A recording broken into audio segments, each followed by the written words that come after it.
Alors, je suis content d'être avec vous aujourd'hui, de vous voir tous. Bienvenue.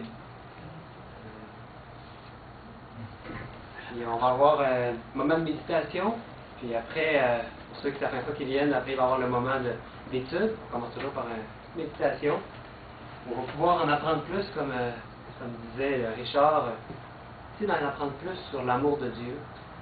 Contempler de plus en plus ce qu'il a fait pour nous. Et pouvoir mettre en pratique dans les choses qu'il veut nous enseigner. Donc, la plénitude de Dieu, peut-être c'est un sujet qui ne vous dit pas grand-chose. On va essayer de voir les versets où on en parle, puis comprendre un peu plus ce que ça veut dire. Donc, dans Éphésiens 3, versets 8 à 13, il y a un texte où il y a beaucoup de mots qui nous semblent mystérieux. On va le lire ensemble. Ça nous dit « À moi, qui suis le moindre de tous les saints, cette grâce a été accordée d'annoncer aux païens les richesses incompréhensibles de Christ et de mettre en lumière quelle est la dispensation du mystère caché de tout temps en Dieu qui a créé toutes choses afin que les dominations et les autorités dans les lieux célestes connaissent aujourd'hui par l'Église la sagesse infiniment variée de Dieu, selon le dessein éternel qu'il a mis à exécution par Jésus-Christ notre Seigneur, en qui nous avons par la foi en lui la liberté de nous approcher de Dieu avec confiance. Aussi, je vous demande de ne pas perdre courage à cause de mes tribulations. Pour vous, elles sont votre gloire. C'est un peu l'introduction du texte aujourd'hui. Il y a un peu qu'on voit le contexte, puis de voir qu'il y a différents mots dans cette introduction-là, ce que je vais vous présenter, qui nous parlent de choses que Paul nous dit, richesse incompréhensible, nous dit mystère caché, sagesse infiniment variée. C'est quelque chose d'un peu mystérieux. Et quelque chose qu'on doit en tout cas pouvoir mieux comprendre. Parce qu'il n'y a rien de caché que Dieu ne veut pas nous révéler. Et c'est quelque chose qu'au premier regard nous paraît mystérieux. Donc on va continuer. On voit que dès le début, au verset 8, il dit qu'il est le moindre de tous les saints. Mais qu'il y a eu cette grâce-là qui a été accordée d'annoncer aux païens les richesses incompréhensibles de Christ. Donc, de quoi s'agit? C'est quoi ce mystère caché-là? On va lire les prochains versets pour en comprendre plus. À cause de cela, je fléchis le genou devant le Père. Paul prie le Père, duquel tire son nom toute famille dans les cieux et sur la terre. Il prie pourquoi?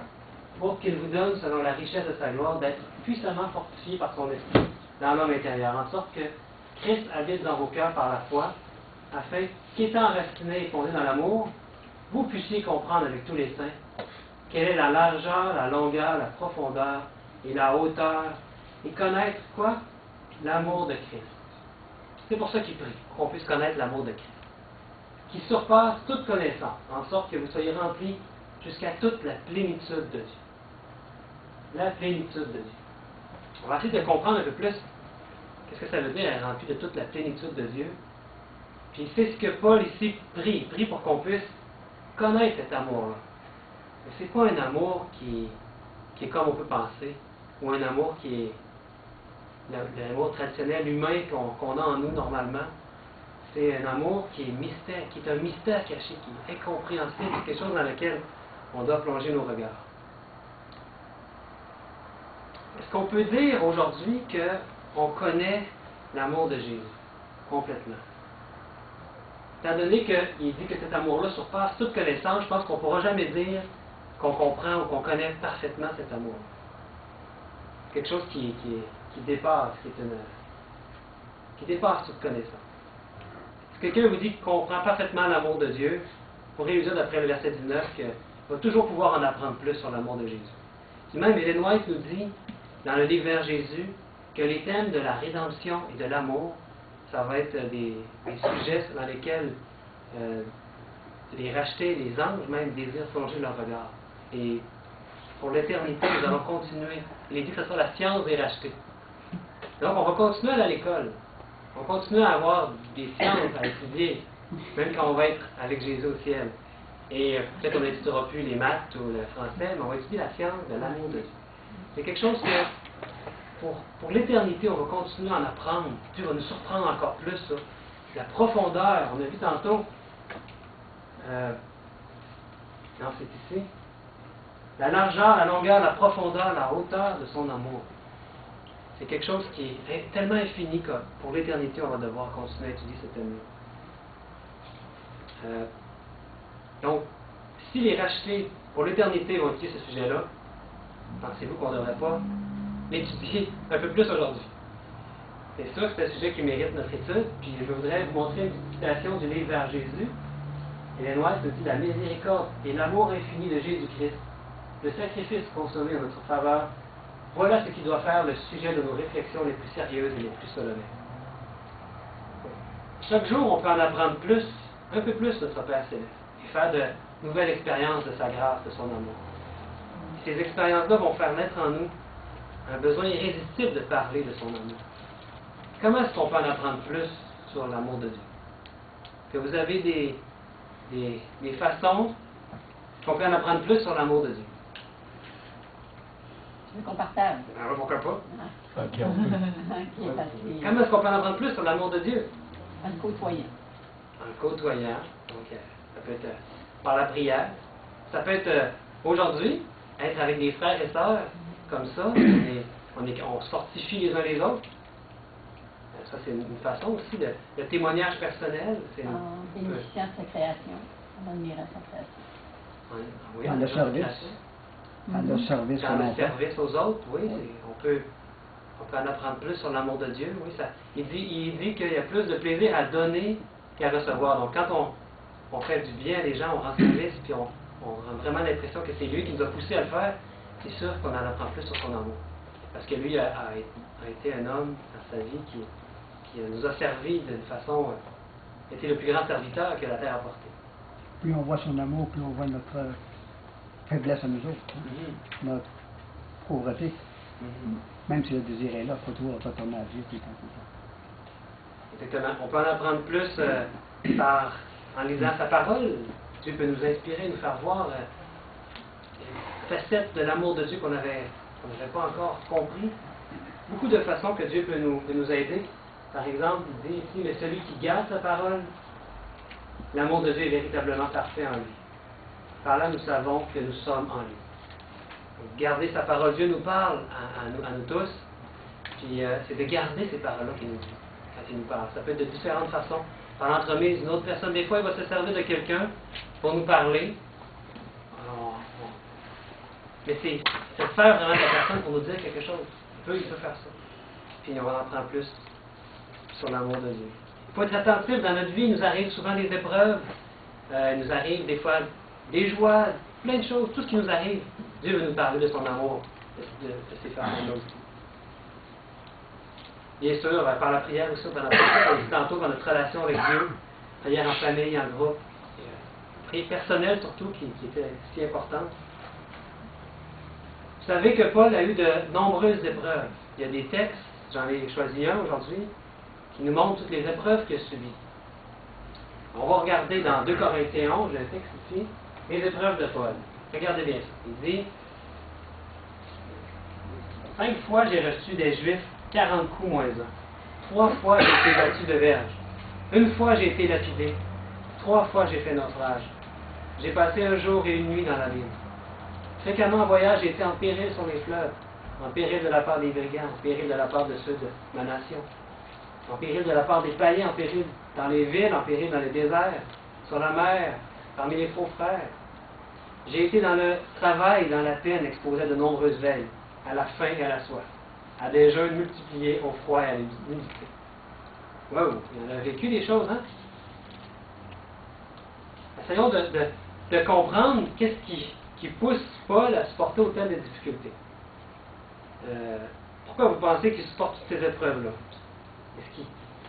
Quelle force qui pousse à s'oublier lui-même, à oublier sa vie? Quelle force qui le pousse à partager sa foi? Est-ce que c'est parce qu'il veut de l'argent, des honneurs? Peut-être qu'il veut le pouvoir? Ou peut-être que c'est un fanatique, Paul, il fait ça, puis c'est excessif, vous vous dites. Mais non, quand on regarde les écrits de Paul, son attitude, puis qu'est-ce qu'on voit de Paul, on voit que c'est un homme qui est pas un fanatique, qui est plutôt équilibré dans sa façon de parler. Il est poussé par le Saint-Esprit. Donc il y a quelque chose qui le pousse, c'est ça, il y a quelque chose qui... On voit qu'il est sensé, là. C'est pas une personne qui a perdu son sens. Il réfléchit. Il a contemplé l'amour de Jésus. Donc, quelle force le pousse? C'est ça la grande question. Regardons ici. Qu'est-ce que c'est la motivation de Paul? Vous pensez que c'est quoi? L'amour de Christ me presse. Oui, vous connaissez bien ça de Corinthiens 5,14. Hein? Ça, c'est un beau... Bon, j'ai pas mis tout le verset, mais l'essentiel. Car l'amour de Christ nous presse. Je sais que dans la version anglaise, ça dit car l'amour de Christ nous étreint. Nous contraint. Nous contraint. Oui, c'est ça. En anglais, c'est constraint. Constraint, ça veut dire, c'est plus qu'on pousser, bon, pousser à agir, constraint. On est comme, on n'a pas le choix. Là, ça... Est-ce qu'on peut dire que la force qui l'anime, Paul, c'est l'amour de Christ et l'amour pour les autres, que Christ a mis en lui, cet amour-là pour les autres. Moi, je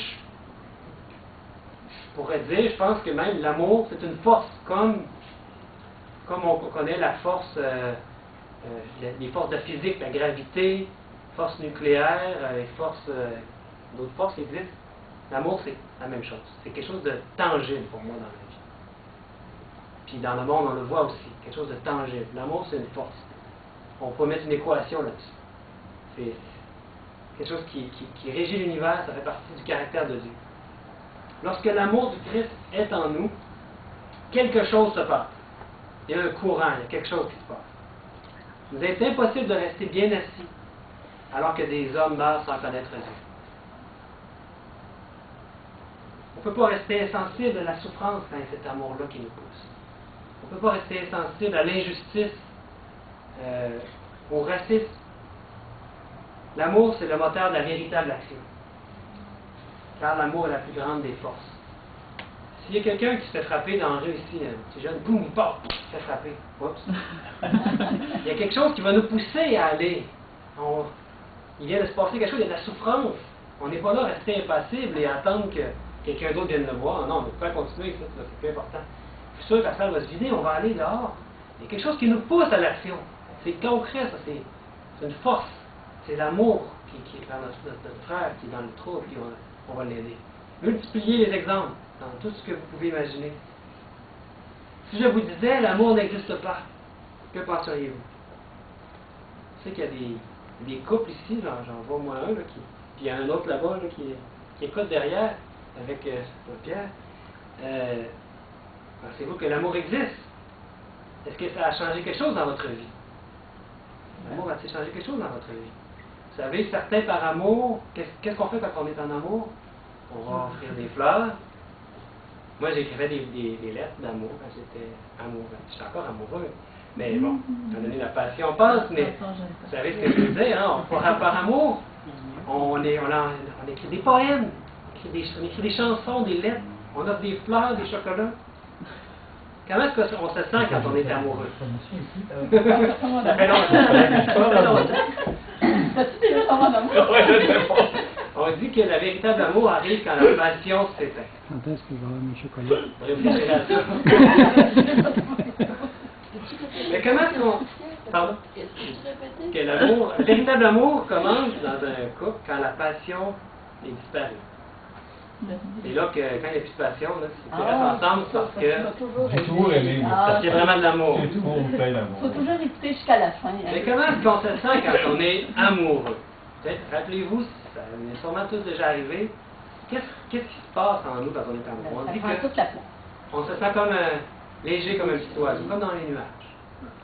On voit des fois un jeune qui est amoureux, des fois des petits jeunes qui sont amoureux, puis là vraiment ils ont l'impression que c'est l'amour de leur vie, c'est sincère pour eux. On dirait qu'ils ne portent plus à terre. Hein? Comme les yeux brillants, puis comment on se sent comme des papillons dans le ventre. C'est du concret ça, cet amour-là, c'est une force. On est prêt à faire des exploits, on dit qu'on pourrait décrocher la lune par amour. Le visage change, on a le sourire. Cette semaine, je suis allé dans une petite réunion de famille, puis j'ai vu mon beau-frère, je ne l'avais jamais vu comme ça. Il avait une barbe pas faite. J'ai dit, ça se fait que tu as une barbe pas faite comme ça? Ben, j'ai compris, il m'a expliqué, il y a un amour présentement. Depuis quelques mois, il y a une nouvelle... il y a quelques temps qu'il n'y avait pas eu d'amour dans sa vie, puis là, il qui est amoureux. Là, il dit qu'elle aime ça, Elle aime les qu'il n'y a barbes. pas de dents, c'est qu'il y a une barbe. Fait qu'il se fait pousser la barbe. Hey, ça c'est l'amour! Il n'aurait jamais fait ça, lui, ça n'aurait pas été d'elle qui veut ça.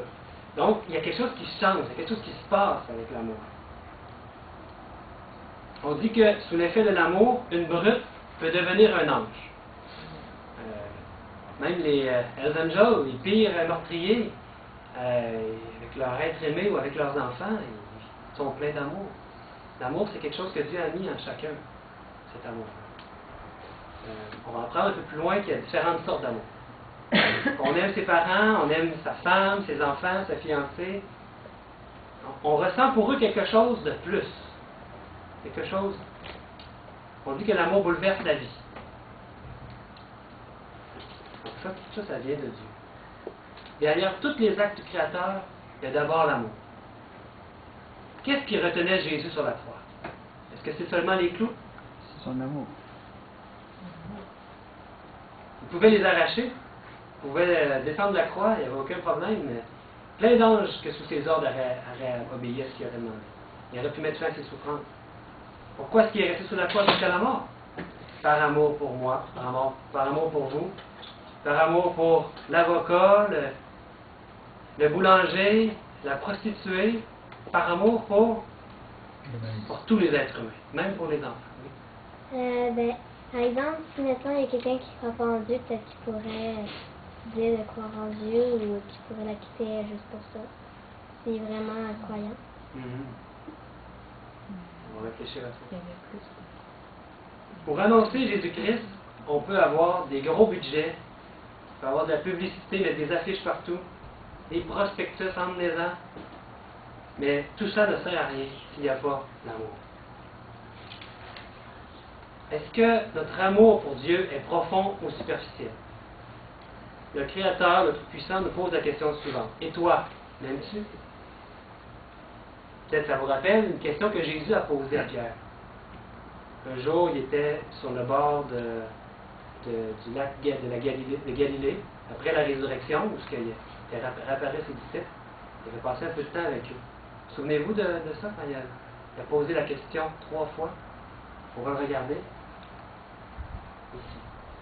Après qu'ils ont mangé, Jésus dit à Simon-Pierre, « Simon, fils de Jonas, m'aimes-tu plus que même ceux-ci? » Il lui répondit, « Oui, Seigneur, tu sais que je t'aime. » Jésus lui dit, « Paix mes amis. » Il dit une seconde fois, « Simon, fils de Jonas, m'aimes-tu? » Pierre lui répondit, « Oui, Seigneur, tu sais que je t'aime. » Jésus lui dit, « Paix mes brebis. » Il lui dit pour la 3e fois, « Simon, fils de Jonas, m'aimes-tu? » Pierre fut attristé de ce qu'il lui avait dit pour la 3e fois, m'aimes-tu? Et il lui répondit, « Seigneur, tu sais toutes choses.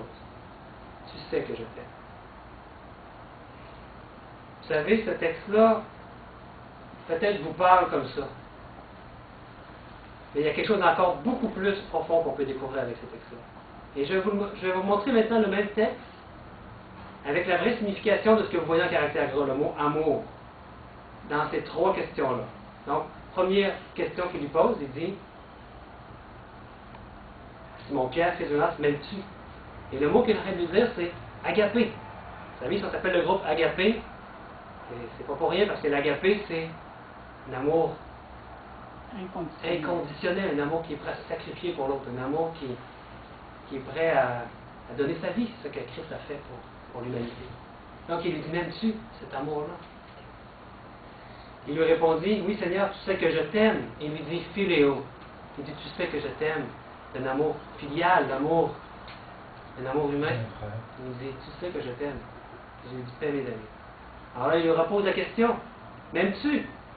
Agapé.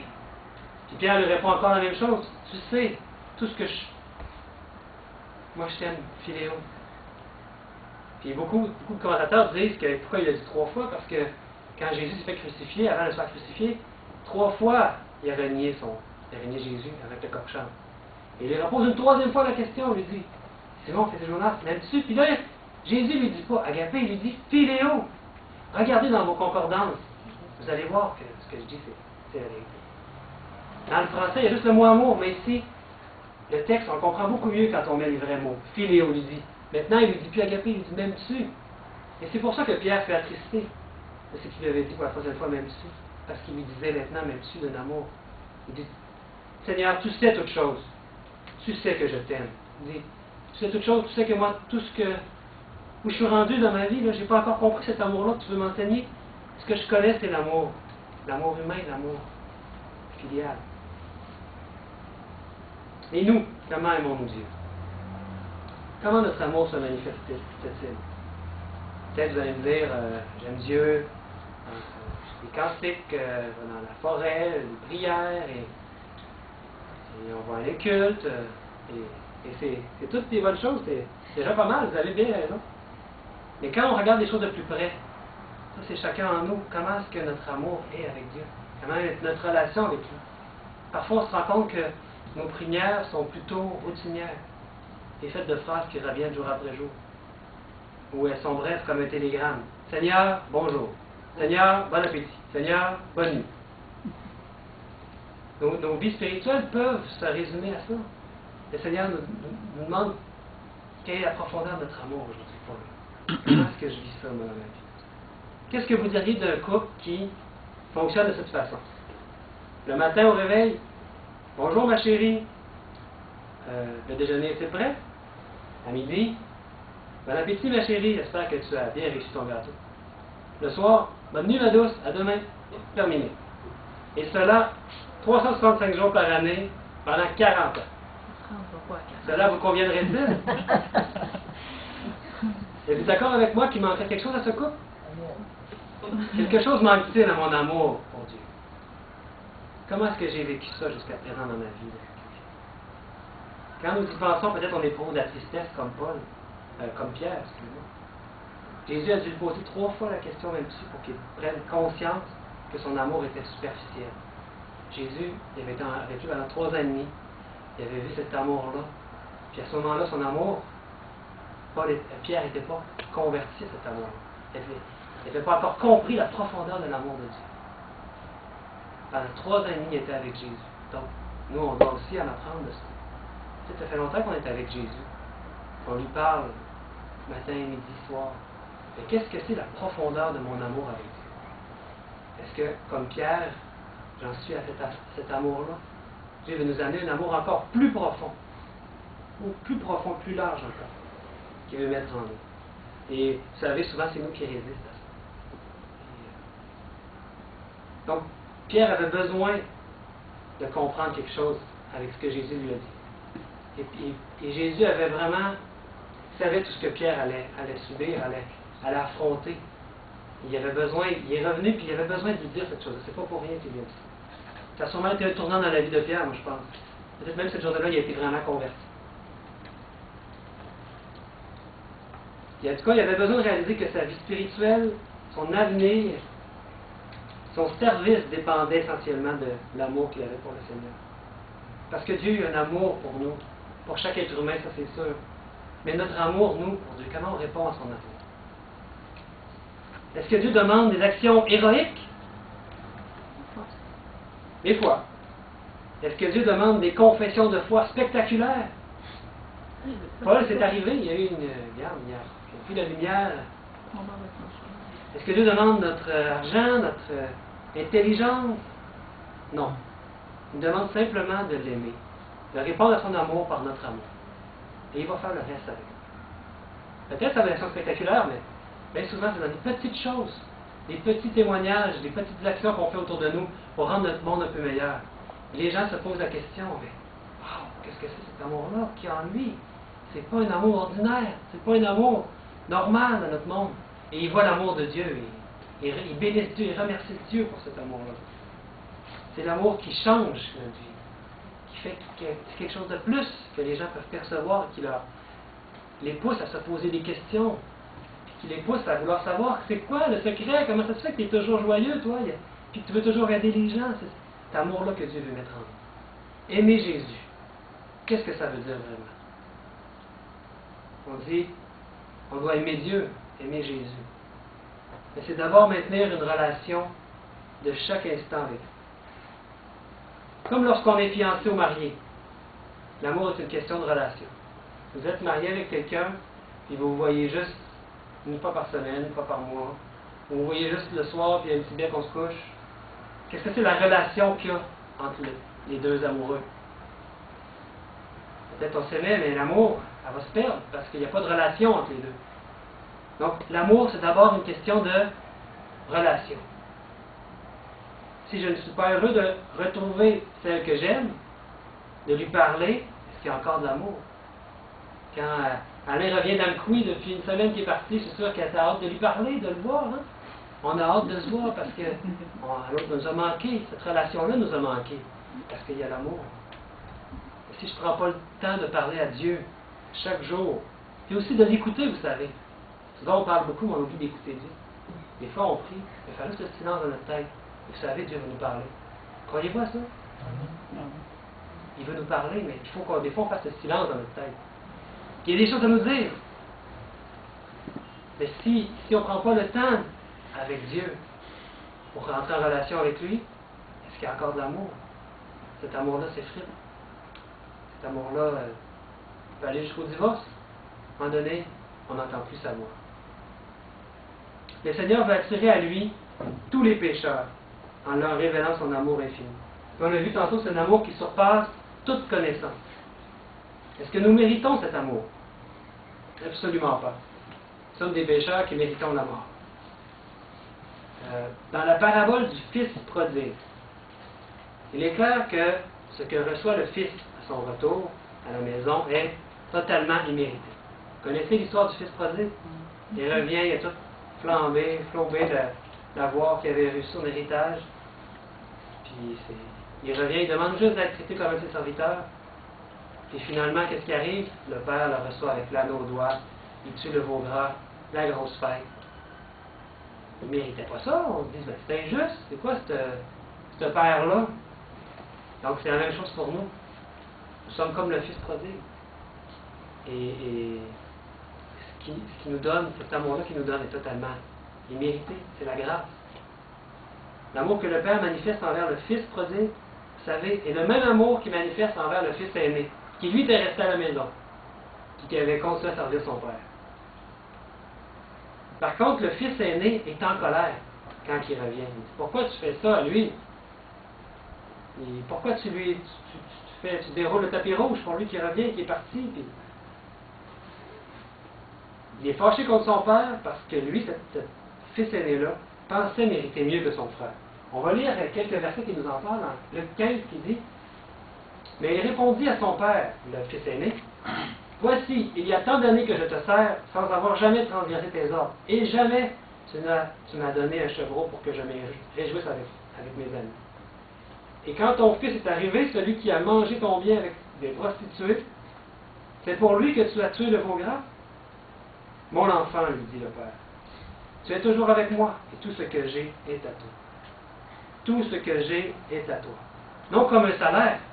Le fils aîné, peut-être, sa motivation, c'était, je vais rester avec lui, je vais rester avec le bonhomme, comme on dit, et à un moment donné, je vais avoir tout son héritage, puis je vais avoir la récompense d'avoir resté avec lui. Toutes ces années-là, peut-être, il travaillait avec ça en tête, la récompense. Un jour, on va l'avoir. Puis là, il est en train de lui dire, le Père, tout ce que j'ai est à toi. C'est déjà à toi. Vous savez, c'est la même chose dans le monde chrétien.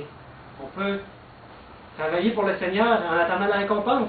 On n'a pas la joie en le faisant. On n'a pas la joie. Et quand un autre va arriver à la fin, à la dernière heure, et il va recevoir la même récompense que nous, on va dire, mais comment ça se fait que lui a la même récompense que nous? C'est injuste. Mais on oublie que c'est la grâce. C'est totalement immérité cet amour-là que Dieu a fait pour nous. Et que c'est un don. Puisque cet enfant aîné-là, il aurait dû le savoir. Tout était déjà à lui, comme Jésus a dit. Entrez dans mon royaume, on est déjà ses enfants, les enfants de Dieu. Déjà accompli. Le royaume est à nous. Et ce n'est pas un salaire. Ce qu'on fait pour Dieu dans notre vie, on n'a pas besoin d'attendre un salaire pour ça. C'est un don qu'il nous fait. Il veut juste qu'on réponde à son amour par notre amour. Cet amour-là se manifeste envers notre prochain. Le Seigneur veut nous faire cadeau de son amour. Et qu'est-ce qu'on a vu tantôt, c'est que cet amour-là ne peut pas être compris totalement par les hommes. On doit continuer à l'étudier. Pensons pas qu'aujourd'hui on va connaître totalement c'est quoi l'amour de Dieu, l'agapé. On va encore avoir besoin d'apprendre des toute notre vie. Donc, c'est pour ça qu'on doit continuer à méditer sur cet amour infini que Christ a manifesté pour nous. Et d'une façon incroyable sur la croix. C'est là que ça s'est manifesté le plus. Un amour qui surpasse toute connaissance. On va retourner dans Éphésiens 3, 19. On a vu que c'était connaître l'amour de Christ qui surpasse toute connaissance. En sorte que vous soyez remplis jusqu'à toute la plénitude de Dieu. La connaissance de Christ, d'après ce qu'on lit ici, va faire quoi? Va nous remplir jusqu'à toute la plénitude de Dieu. Que signifie toute la plénitude de Dieu? Si on regarde plénitude dans le dictionnaire, c'est totalité, intégralité. Ça n'a pas trop de mystère, hein? Je pense que son dictionnaire en arrière, mais je suis allé donner dans mon dictionnaire intégralité. Il veut nous remplir en totalité. Jésus veut prendre toute la place. C'est ça qu'il veut. Mais s'il prend toute la place, quelle est donc celle qui me revient? Plus nous allons connaître l'amour de Christ, plus il sera en nous et prendra une place de plus en plus importante, jusqu'à temps de faire complètement disparaître le moi. Quand vous lisez les écrits d'Ellen White, vous voyez, c'est ça qui revient constamment, la lutte contre le moi. Cette lutte-là, c'est pas qu'on a besoin de sortir les gants de boxe, c'est simplement qu'on a besoin de dire à notre relation avec Dieu, remplis-moi de ton amour. Remplis-moi, tellement me remplir que le moi va sortir et qu'il n'y aura plus de place pour le moi. Ça va être juste ton amour agapé qui va être en moi. Puis qui va être tellement rempli, une fois que l'on est rempli d'amour, qu'est-ce qui arrive? Il faut que ça ressorte quelque part, cette affaire-là, parce qu'il continue à nous en donner chaque jour. Êtes-vous d'accord? Ça ressort par où? Par toutes les pores de notre peau. Et on devient comme un parfum d'amour. Ça sent bon autour de nous. Et c'est-tu pour notre gloire? C'est pour la gloire de notre Dieu. Cet amour-là, c'est lui qui l'a mis en nous. En ressort de nous, ça se répand autour de nous, sur notre prochain, et c'est pour sa gloire. Amen. Amen. Avez-vous le goût de sentir l'amour? Sentir bon. Sentir bon? Ça a l'air d'un beau projet de vie, hein? C'est ce que Dieu prévoit pour nous. C'est une réalité. Il veut faire ça avec chacun de vous. Des fois, on laisse un petit peu l'amour en aller, puis le moi revient. Donc, il faut se remettre à genoux et dire, Seigneur, remplis-moi de ton amour. Complètement. La plénitude, c'est ça qu'il y a pour nous. Paul, il prie. On l'a vu tantôt, il prie pourquoi? Pour qu'on puisse connaître cet amour-là. Et encore plus que ça, parce que vous savez, on peut le connaître, on peut connaître quelque chose de façon intellectuelle, mais maintenant, il veut encore plus. Il veut qu'on soit rempli de cet amour-là. C'est pour ça qu'il prie. Puis je pense que comme Paul aujourd'hui, on peut prier pour les gens autour de nous. On peut devenir des intercesseurs d'amour. Prions pour que les gens autour de nous puissent être aussi remplis de l'amour de Dieu. Et c'est quelque chose de concret que vous allez voir, parce qu'on a vu que l'amour, c'était quoi? Une force. Voyez-vous que c'est vraiment une force qui existe? Amen. C'est une force. On va prendre Colossiens, j'arrive à la fin. Il est avant toute chose, et toute chose subsiste en lui. On parle de Christ. Il est la tête du corps de l'Église. Il est le commencement, le premier-né d'entre les morts, afin d'être en tout le premier. Car Dieu a voulu que toute plénitude habite en lui. Il a voulu par lui réconcilier tout avec lui-même, tant ce qui est sur la terre que ce qui est dans les cieux, en faisant la paix par lui, par le sang de sa croix. Dieu a voulu que toute plénitude habitât en qui? En Christ. Incroyable. Et il veut nous remplir en totalité. Il veut prendre toute la place. Prendre toute la place jusqu'à ce que notre moi puisse complètement disparaître. Voilà le travail de toute une vie. Voilà ce qu'on appelle la sanctification. On ne parle pas ici de justification.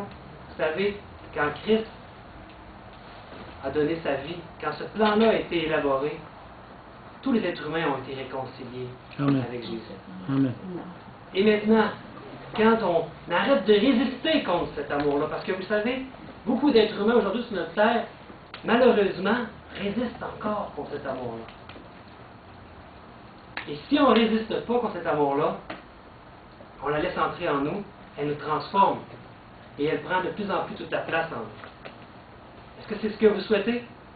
Que tout l'amour de Dieu puisse prendre de plus en plus de place en vous. Et ça, c'est ce qu'on appelle la sanctification. Plus que l'amour de Dieu prendre place en nous. Vous savez, on peut écrire des livres sur la sanctification. Mais moi, je vous résume ça, hein, que l'amour de Dieu puisse prendre toute la place en vous. Ça, c'est la sanctification. Dans Hébreux 12, verset 14, on retrouve un avertissement. Recherchez la paix avec tous et la sanctification, sans laquelle personne ne verra le Seigneur. Ce qu'on doit comprendre ici, c'est rechercher toute la plénitude de Jésus-Christ. Tout cet amour-là qui veut être en nous. Laissez-vous transformer par l'amour de Dieu. Et si vous ne faites pas ça, malheureusement, quand le Seigneur va revenir, vous allez avoir tellement résisté contre cet amour-là que vous allez dire au rocher de tomber sur nous. Mais vous savez, si vous ne résistez pas aujourd'hui contre cet amour-là, le Seigneur va vous sanctifier. Amen. Et il va vous amener de plus en plus près de lui. Et dans votre relation, vous allez sentir qu'il vous parle et qu'il vous pousse à faire des choses. Pas des choses qui vont être difficiles, parce que il est dit, il a préparé des choses d'avance pour nous pour qu'on les pratique. C'est lui qui va s'occuper de tout ça. Laissons-le agir, et le Seigneur va nous sanctifier, il va nous faire de nous ce qu'il veut qu'on soit, des vases d'honneur. Donc, recherchons à connaître Jésus et le laisser prendre toute la place en nous. Vous savez, il y a une fois, Richard m'avait dit, j'ai toujours retenu ça, et je vous le dis de temps en temps, que le mot foi est parfois difficile à comprendre. Et il m'avait dit, la foi, c'est l'appréciation de l'amour de Dieu. J'aime ça, cette façon-là d'expliquer qu'est-ce que c'est la foi. Apprécier l'amour que Dieu a eu pour nous, a eu fait pour moi dans ma vie.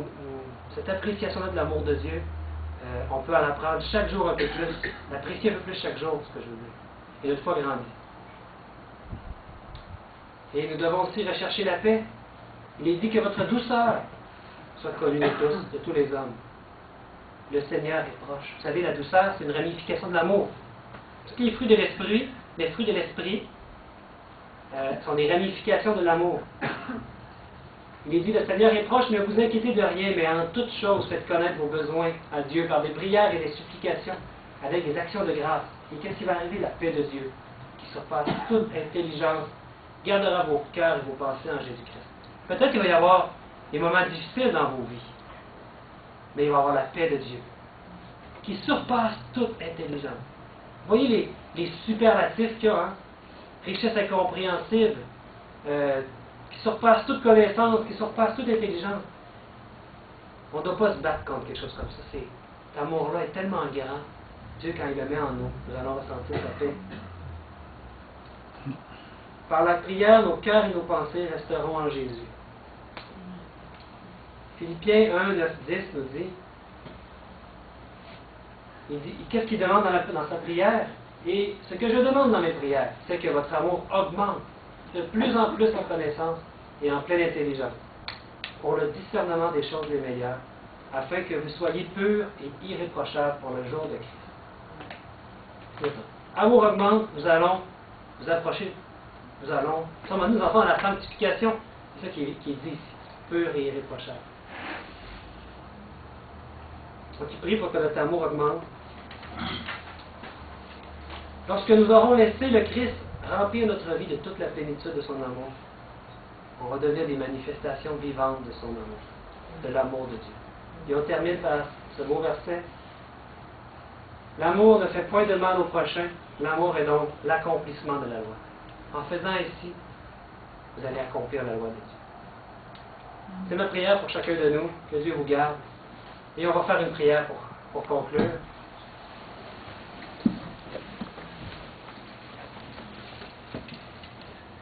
Bon Père éternel, nous voulons te remercier de nous dévoiler ce mystère caché de tout temps, de nous donner cette sagesse, cette intelligence,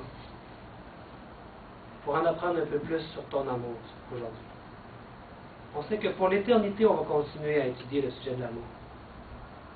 Et fait que chaque jour, que chacun de nous, nous puissions entrer en relation avec toi et en apprendre un peu plus, apprécier ton amour pour nous laisser remplir de ton amour. C'est ma prière, mon Dieu, que moi-même et que chacun ici, nous puissions devenir un parfum d'une bonne odeur, une odeur d'amour autour de nous. Que nos caractères puissent être transformés, que nous devenions des hommes et des femmes douces, doux, pleins de douceur, de joie, d'amour, de paix, de patience. Que nous puissions être des instruments pour ta gloire. On sait, mon Dieu, qu'un jour le monde, et c'est bientôt, sera bouleversé par cet amour. Parce qu'ils verront Jésus au travers de nous. Nous deviendrons des manifestations pour ta gloire. Manifestations d'amour. Mon Dieu, que cette prière puisse être exaucée. Car nous avons hâte de te voir. Reste avec nous, reste avec ce groupe ici. Que ton amour puisse régner dans ce groupe. Au nom de Jésus. Amen.